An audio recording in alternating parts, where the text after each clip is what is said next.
Greetings. I am Tom Earl. Welcome to the celebration. I know you could be anywhere doing whatever it is you would be doing. And I am grateful that you have chosen to not just be here, but to do here. No, but for real, y'all, whatever moment it is in time for you, if you think about it, it's that same moment in time for me. So I'm so thankful we're sharing it. As you can see here or read, I am not alone. I have not one, not three, but two amazing guests. First guest coming to you live. He goes by the name of Matt Garcia. What's going on, Matt? How are you? Quite well. How about yourself?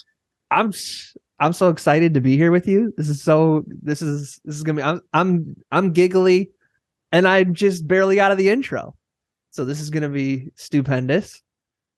And then we have our other guest. She goes by the name of, not only, before we get into her name, we got to give some titles. We have the original podcast, The Celebration listener. We have knew me when I walked around in bare feet and had quote unquote dreadlocks. Knew me back when I used to only eat raw fruits and vegetables. Some say, and I agree, one of the most legendary bestest of all the friends of Tom Earl in the game. She goes by the name of Sadiya Sassine and Brothers Garcia. How is that? That was an amazing intro. Thank you. You're welcome. You're welcome. Now, folks are gonna be like, why didn't Matt get an intro like that?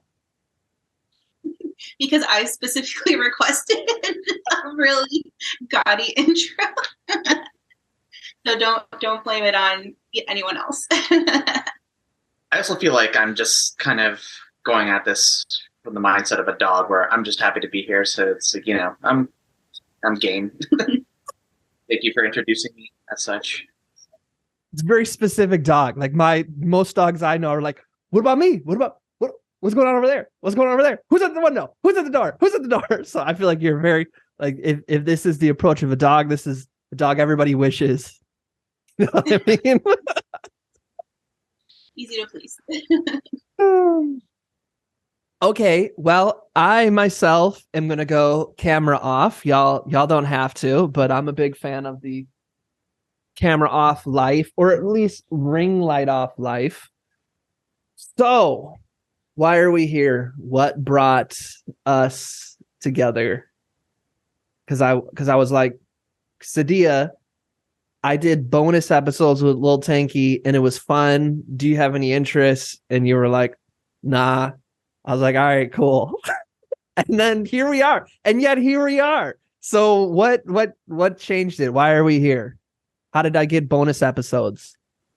We are here because we all really like good movies, which, by the way, let me tell you, Matt has taught me this like hierarchy of movies. So a regular movie or your McDonald's, Marvel movies, they're called movies, but a craft, an artistry, a really amazing movie, we call it a film. So I'm going to say we all really like films, and we all recently watched Everything Everywhere All at Once, which we consider to be a film. So we're here to talk about that. Okay, so talk to me about this film. Whatchamacallit, the film explanation you just gave, Sadiya. What was it again? The difference between a film and a movie? Yes.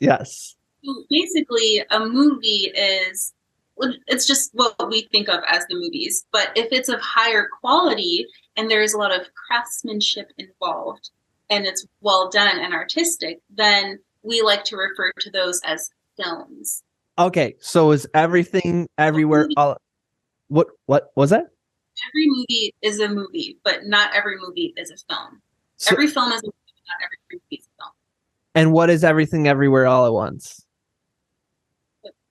I'd say it's a little bit of both. I mean, obviously, just the sheer amount of work that went into making that movie.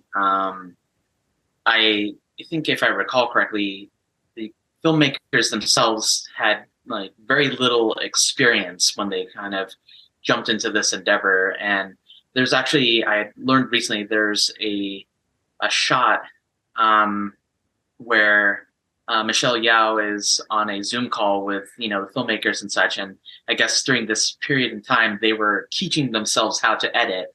And if I recall correctly, they won the Academy Award for Best Editing. That just goes to show how amazing it is. But I think so that's the film side, I would say. But for the movie aspect, it's got everything you want and sort of that entertainment value. It's just a hell of a lot of fun to just watch. Definitely one of the faster 2 hours I've spent in recent memory. Okay, so then what's the element that pushes it into the film category?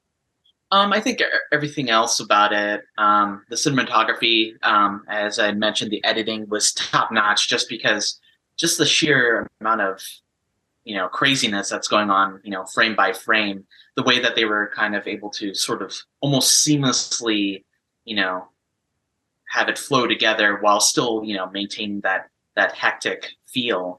And then you have just other things. Sadiya had noticed that the music was very well done, the score, and overall, just I think the performances speak for themselves.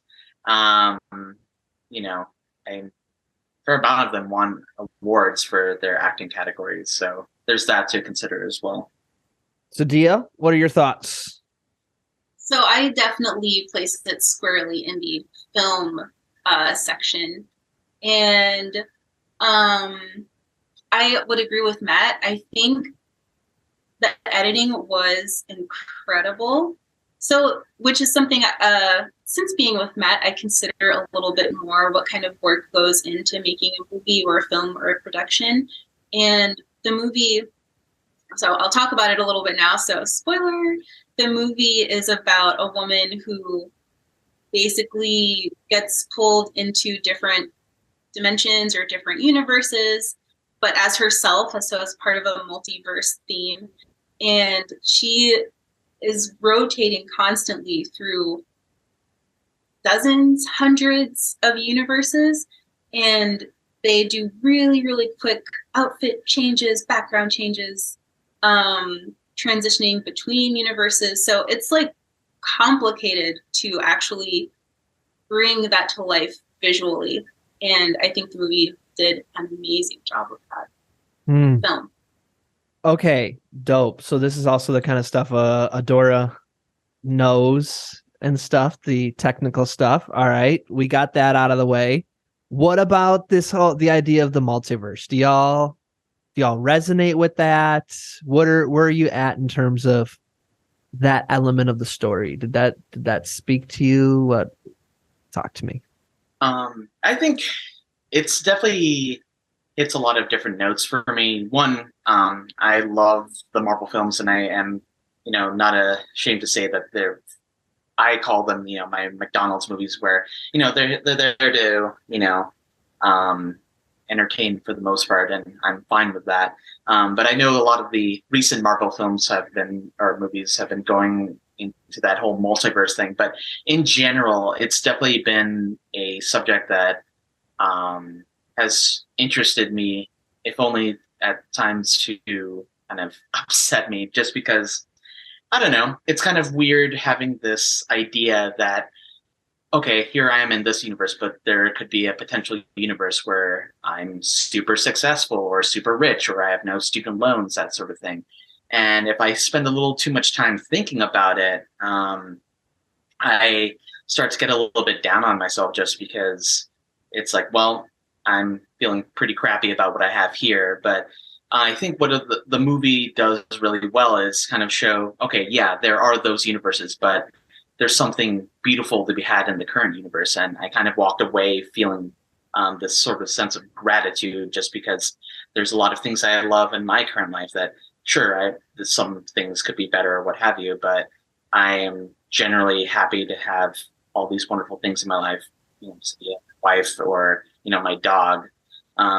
It's just funny too, because I think my favorite story to tell about this whole multiverse thing is I had a friend who I hope I'm not rambling here, but I had a friend who I used to play this game online with. It was just like a one-on-one thing. And I would beat him a lot of the times, and he would just say this thing that would just get under my skin, which was, "Oh, it doesn't matter. I won in the other universe." And I'm like, "What the hell is this?" And, I just feel so mad because it kind of negated my own victory there. But yeah, that's kind of where my mindset is when it comes to the whole idea of a multiverse. You were not rambling. That was amazing. I also like how you have like a long, like a nemesis almost with your other versions of yourself. You're like, damn that other version of myself, either losing or being successful. Like, I like how you're pissed off at it either way. Like, if you're doing better than the other version, that pisses you off. How dare you lose to this jerk? And if like, I like it. Like, either way, you're pissed at that other version. That's a funny observation. I never thought about that. But no, that's I like the layers of it that you laid out. You were not rambling. That was awesome. Either anything you want to add on, Matt or Sadiya, thoughts? What are your thoughts on? The one thing I take away about the multiverse theme is I think it's kind of cool that multiverse has become a household term.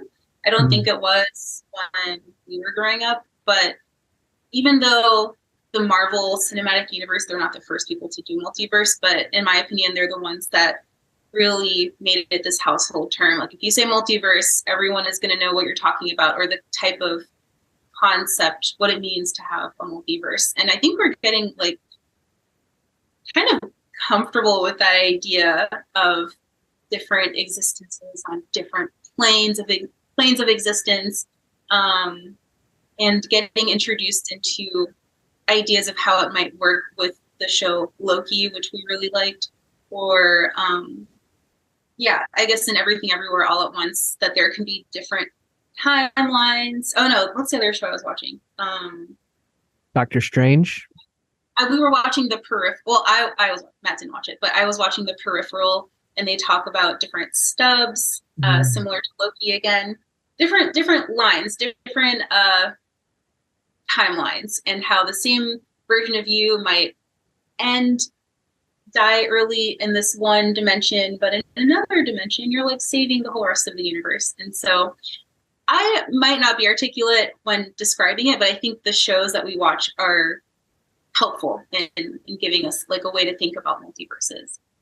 Oddly enough, we went to a comic convention recently down in Richmond, and we attended a little, I guess it was a workshop, where they were trying to like sort of do some world building, and pretty much anyone who attended got to sort of participate, sort of like a crowdsourcing type of deal. But it ended up just veering into multiverse territory and brought up some really interesting ideas, but it's definitely become more prevalent in today's media. And I think it's, kind of the zeitgeist right now of like, oh, this is what's popular. And it's not too surprising, but. And I think also before, like, let's say in the 90s, we used to just think about time travel, but then you'd always have the loop, and you're like, oh, if you went back in time and changed this one thing, then how are you making the butterfly effect back in your day, in the present time? And it would always be this loop. So the multiverse is such a cool solution for the time traveling problem that we had in previous movies or storylines. That is a really awesome. You're almost like making a chronology of the popular imagination, which is a really cool thought process, because it's like, yeah, what has brought us to this point where the multiverse is accessible, right? Because it's a very abstract thought, and I think it's why, like, you both said in different ways, like there was a point in describing it where it was like it feels insecure because it's so abstract, so it's true, like the Marvel does have a big hand in getting us to start to think through and imagine ourselves in a world where this is true, that that it's fun to think through, like, what if if Everywhere All at Once was the first to kind of, for the most of us, be exposed to the multiverse, if that would have made the movie more exciting, harder to grasp, a little too abstract. Like, that's a very, for me, where I entered it from was like, I do credit the, Marvel and all that stuff too, but I had been watching this film a couple times in a row. It's a documentary. It's called A Trip to Infinity. And so it's basically like mathematicians and theoretical physicists and stuff like this explaining, like, how can we prove, like, how are the ways we've proved infinity, right? So one of the things they talk about that you can do with math is basically like this. I'm just going to explain the part that makes sense, but there's other things that get very mathematical where they're basically like, if like infinity, the yardstick of infinity is the space between 0 and 1. Like, that's one of the ways we prove it. And I'm like, what? And so then they basically say, like, if you take 0 to 1, you can continue to divide that in half an infinite number of times, because you can always add another decimal, and it never ends and it never repeats.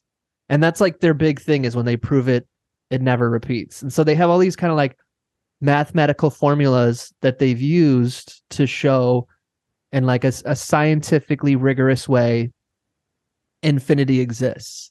And they're talking about how it took hundreds of years to rigorously prove infinity exists. Okay. So then you have, like, on a mathematical equation, infinity is real, and the multiverse really is infinity. Like, when we say everything, everywhere, all at once, that's infinity.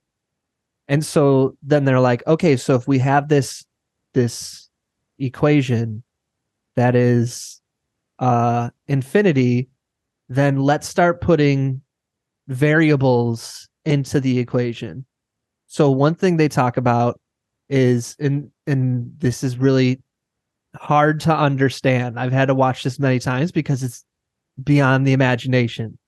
So if you have an apple and you put it in a box, that if you give it enough time, the apple will decay, and then it'll turn to dust, and then eventually it'll turn to energy.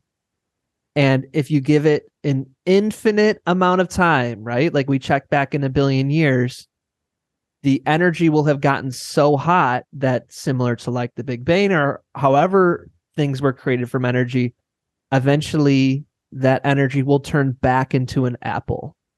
Okay. But not just an apple, it'll turn into everything ever imaginable. At one, it'll be an elephant, it'll be me, it'll be you, it'll be this, right? So this is like, mathematically, they can prove this, and as physicists, they can prove this. So we get it on paper, and then this is when even people who understand the math of this, that it blows everyone's mind. It's like, now theoretically, we are the apples in the box, right? So mathematically, every variation of any decision that you could have made, you have made. And every decision tree from that decision has been made. Like, theoretically, because of this equation, like, there is a version of us talking where an elephant falls to the roof, where Beyonce comes in singing a song. Like, all of that mathematically happens. But then when you think of it as like, as content, well, what does that actually mean? If that is true mathematically, and that is me, what does that actually mean? And I think that touches upon the fact that, like, in the end, it's not something we can ever understand with our minds, because now we're talking about unanswerable questions, inconceivable truths. It's only something you can, like, who knows? Now you start talking about, what do you feel when you're a musician and you write a song, and then you're like, wait, where was I? Or you're doing anything that's creative where you're just like, wait, where was I? You just, it just comes out. Like, and I think that's the challenge and the limits of the imagination, is that it can get us there, but then it's like looking off a cliff. So that was like, I had been thinking about this, and anyone who like would even stop to talk to me for a second, I'd be like, hey, you ever thought about infinity? And then all of a sudden I didn't have very many friends. And then Everywhere at Once came out, and I was like, hey, you want to talk about Everywhere? And then the next thing, and I'm like, so about Infinity. So I have found that it's been my like gateway drug to bring up Infinity. So that was like when I saw it, I was like, oh, this is what I've been trying to talk about with this Infinity thing. This is exactly it. It's just, what would it look like if we created a story? That was my first initial reaction. That was a really cool and understandable explanation for me. It's definitely a concept that I would probably be really interested in the series that you watched about it, but not something I would want to mull over so much because it becomes uncomfortable and, like you said, unknowable, incomprehensible. It's nothing we can really wrap our brains around realistically in this world. And I was wondering if you have not already seen it, there is a movie that kind of references this concept, which is The Fault in Our Stars. The cancer one? Really? Yes. It does? Yeah, it does. So somewhat. So I won't give any spoilers for that, but it's a good movie. So that had a little bit of that in it.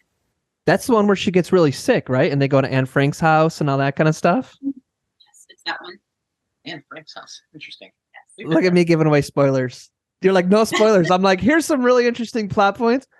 Oh, I'll have to watch that again. I mean, I don't know if I can. It was deeply heartbreaking, but the thing for me that, and I think that y'all will relate to, is, to me, this concept of infinity and like the multiverse.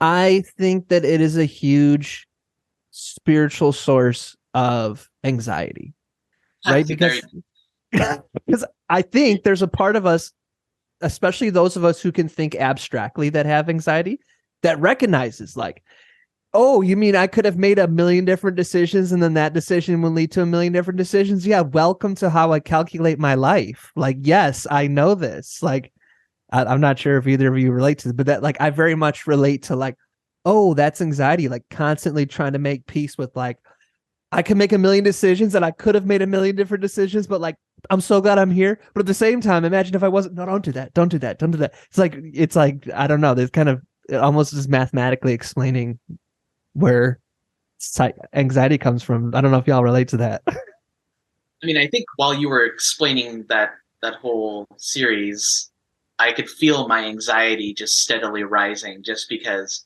yeah, that is exactly how I operate, where a lot of the times, if I'm not already just thinking about something in the past where what could I have done differently, I'm also just thinking of every possible, permutation that could affect why this thing happened the way it did.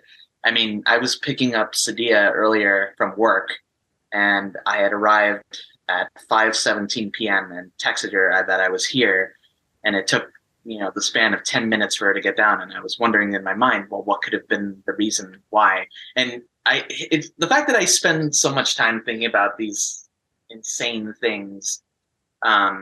It's exhausting. And I don't think I could really ever bring it upon myself to try and unravel the mysteries of that, the universe, or hell, like all, the potential multiverse. Just because it's already hard enough just being one person and trying to figure out life and navigating that as such. We love you, Matt. What? We love you. Who's we? Me. I'm going to speak for Sadiya. I think everybody listening. You got me paranoid now. It's like, who are these people? Who are these listeners? No, I appreciate that. Thank you. I'm still working on getting better with compliments, but thank you. Well, it wasn't a compliment, because even if you were shitty, we would love you.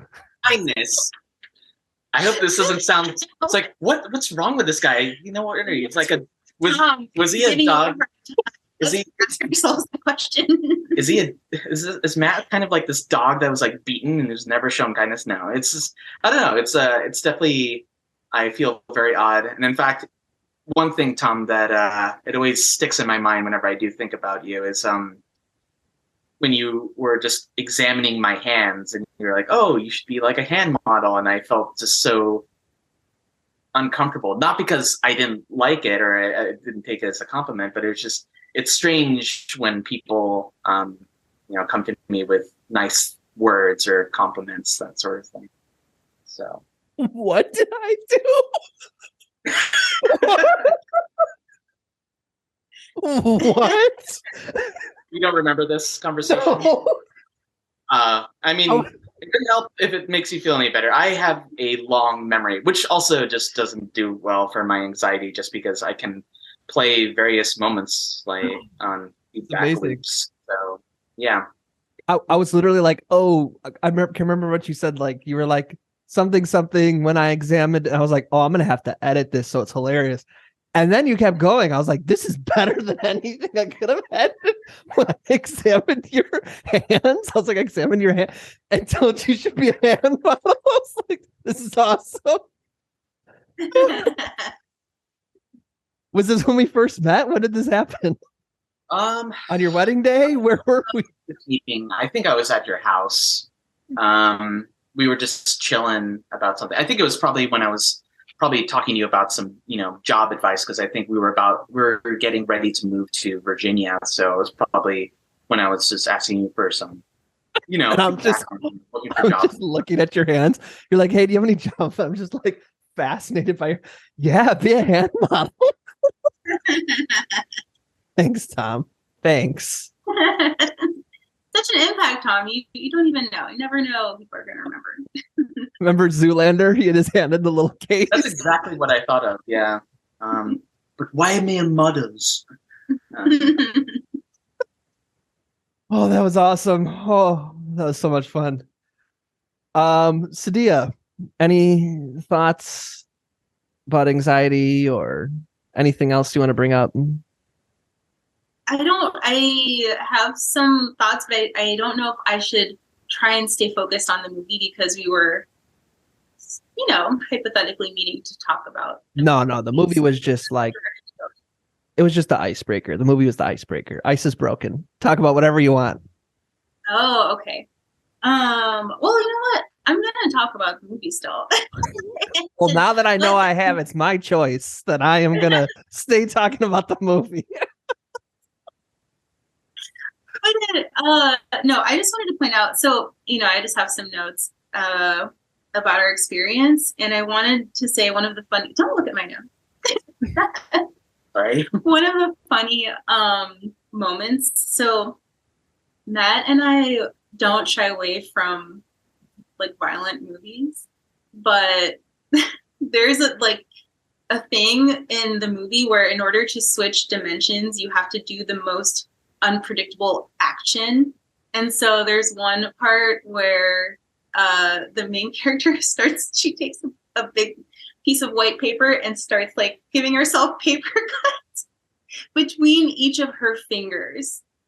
And this is the reaction Matt had. I don't know why. I feel like sort of I'm enjoying you have this reaction, even though Matt was like, it was like the most horrified I've ever seen Matt. And we watched like Game of Thrones episodes, Homeland episodes, like people getting beheaded, poisoned to death, but paper cuts between the fingers is the worst. How did you guys feel about that? Well, I think, the reason why it's so horrific to me is because contrary to things in Game of Thrones where you have a man whose head was squashed like a watermelon by a much larger man, it's for me, it's kind of like in this realm of possibility of like, okay, that's never going to happen to me. But like a paper cut in between my fingers, I'm pretty sure I have a friend who experienced that recently. So when it's something that can actually happen to me, it makes it all the more terrifying. But if it's something outlandish where, a guy's walking through, the traps in the Saw movies where it's like, okay, that's so far-fetched that I'm okay with watching this. But I mean, that to me is like probably for you, Sadiya, the whole eye thing, right? Mm-hmm. So that's how I feel about zombies. Like I'm totally fine. Like I was able to watch The Last of Us because I'm like, I have no fear of zombies, none. So I think that's why. Whereas other horror or violent movies, like it really bothers me, but I'm like, yeah, I'm not worried about a zombie apocalypse. It's the last thing I'm worried about. Concentration camps, genocide, famine, global warming, like, the Confederacy rising up again, neo-Nazism, but not zombies. But I think that obviously zombies are symbolisms for these people, but it's the same. So I get what you mean with like different scenarios. The paper cut thing for me, like when you were like, oh, there was this really bad one, it was definitely not the one I thought you were gonna say. And then now that you're saying it, like, okay, the paper cut, it almost feels like one of these moments where, like, if you're doing something in spoken word that's like a little bit of like, you're doing it because the audience knows I'm supposed to react. You know what I'm saying? Like the paper cut, like it's like clever, but it's very audience participatory. It's like nails on a chalkboard, or some of these other things that like a segment of the audience is going to be like, no, like talking smack about Nickelback. Like you're going to have a segment of the audience that's like, I love this. You know what I mean? And like the paper cut is like, oh, you know what I mean? So it's like a little participatory like that I think is like whenever you do, I don't want to say cliches, but like it's a risk, and it sounds like it really paid off. Like you literally mentioned it. So that's kind of my thoughts. I totally forgot about that part of the movie where like you had to do something to get to the next thing. I totally forgot about that detail. So that was the other part. It's funny what you said about not being worried about zombies, because I didn't care about zombies until I saw The Last of Us. And oh, really? Yeah, that is the most likely zombie origination in my personal opinion. Well, maybe I Am Legend, but so I Am Legend had to do with like poison or a disease, I think. What do you remember? Actually, because I Am Legend was based off of a graphic novel, which was like came out years ago, and it actually became a movie called The Omega Man. They were actually not so much zombies, but more like vampires. But that's neither here or there. I honestly don't remember what it was. I'm just, pushing my glasses up and be like, actually. But in Last of Us, it was all about climate change, which is related to like one of the real things that, might be in your category, Tom. But I'm like, oh, mushrooms evolving to take over our brains makes total logic to me. That I know. 100% see that happening. But the way they had them act was very like every other zombie, like, don't care about myself or my body. I must just eat you. It's like, okay, that feels almost like any religion that has heaven and hell is almost the same. It's like heaven, like anything you could ever imagine that's awesome, it's there. Hell, anything horrible you could ever imagine, that's there. It's like, oh, cliche, this must be human made. And this like anything where we're like defeated by like whether it's AI or aliens or zombies, always like this like, and of course it all get together to try to destroy us because that's what we would do to it. Like there's just no even entertaining that, like, hey, maybe if we were all taken over by mushrooms, we would actually be like so chill and be like, oh, this is what evolution looks like.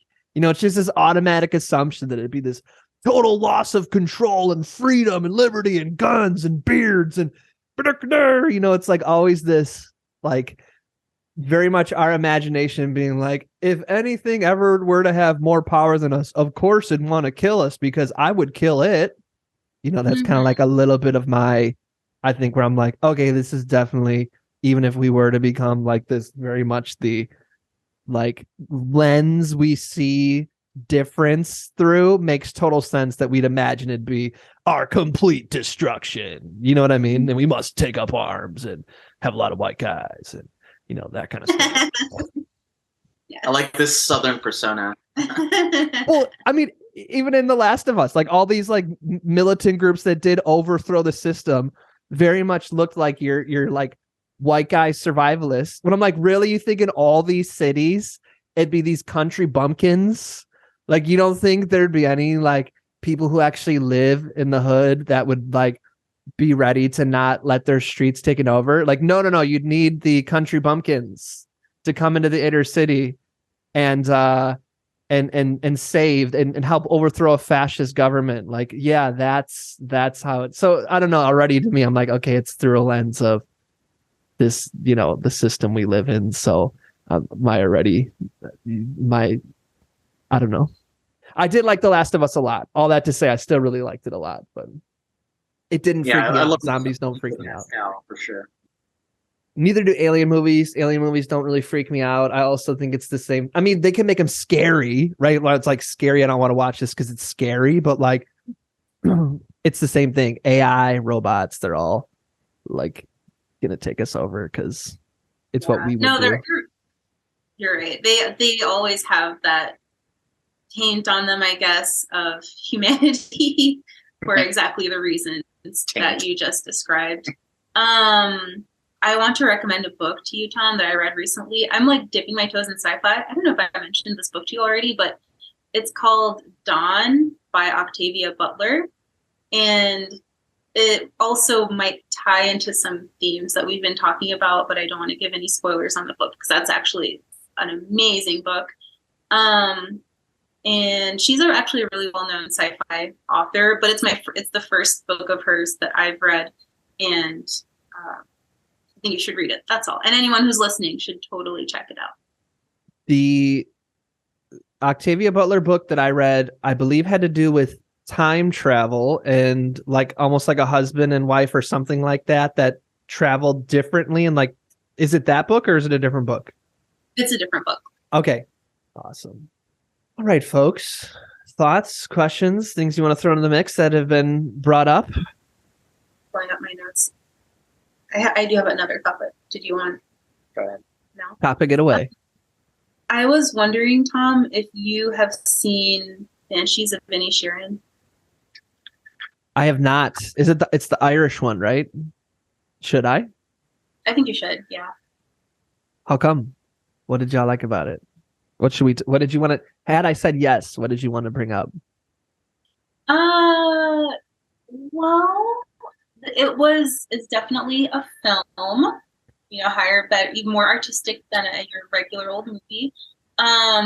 It's a really cool setting. It's set in Ireland in the 1920s.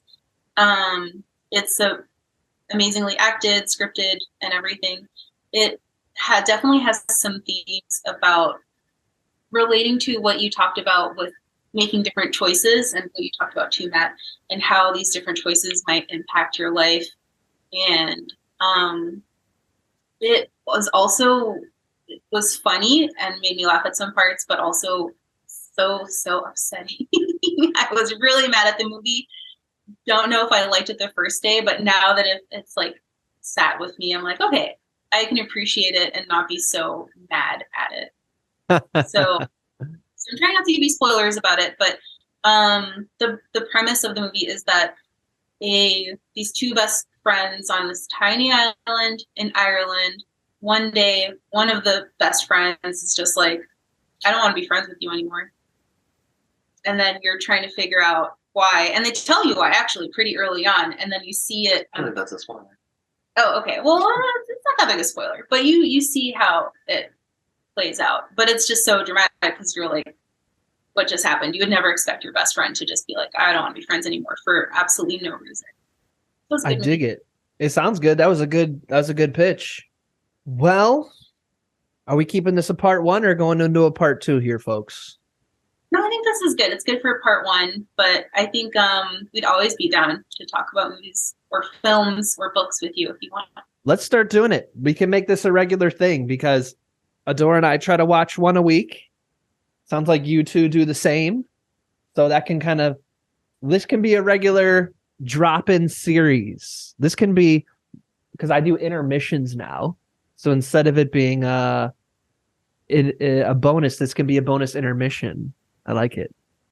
Okay, so we had brought up should we do part one or part two? We had said, no, we should head out. And then we ended up talking for another half hour. So this is us coming back in post-production and saying, actually, we are going to turn this into a two-parter. So next week, since we just had the conversation, we go deep, right? We kind of set the stage. This first episode was the icebreaker of getting to talk about it through abstract. And next week, we talk about some vulnerable things. We talk about how this actually looks through our own emotions of anxiety and happiness and depression and grief and excitement and joy. And I feel like we took it to places that were really unique, things I've never said before. So check back in next week. Y'all, we're going to do a quick invitation. And last time we were very much like, what's our invitation? So I'm going to make it really easy for you. You can do either one of the movies that you've seen that you want to recommend or another song that you recommend. So movie recommendation, song recommendation, TV show recommendation. What's your invitation / recommendation for the good folks out there? Okay, so music recommendation. The entire album, start to finish, of Macho Man by the Village People. Okay, I like it. Boom. Well done, Sadiya. Matt? I recently got into this like Russian rave band called Little Big. There's a song specifically called Skibbity, and the music video is just wild, and I've been kind of just dancing like that for recently in the car, in the shower, and that's been my favorite go-to right now. It's amazing you have a car shower. Yeah, I'm pretty sure there's a Old Spice commercial about that, and it's one of my favorites. So in the car, in the shower. I dig it. Y'all have fun taste in music. I recommend the song Sister to Sister by eBay. Such an awesome song. And I listen to it so much that my daughter knows the words. So good one. Okay, y'all, check in next week. As always, we're wishing you peace and blessings. Thank you. One more thing. I'd love to continue the conversation. Feel free to join me at tomearl.com/join. Subscribe below, or let's connect on social media. Tom Earl Artist. Thanks again for watching.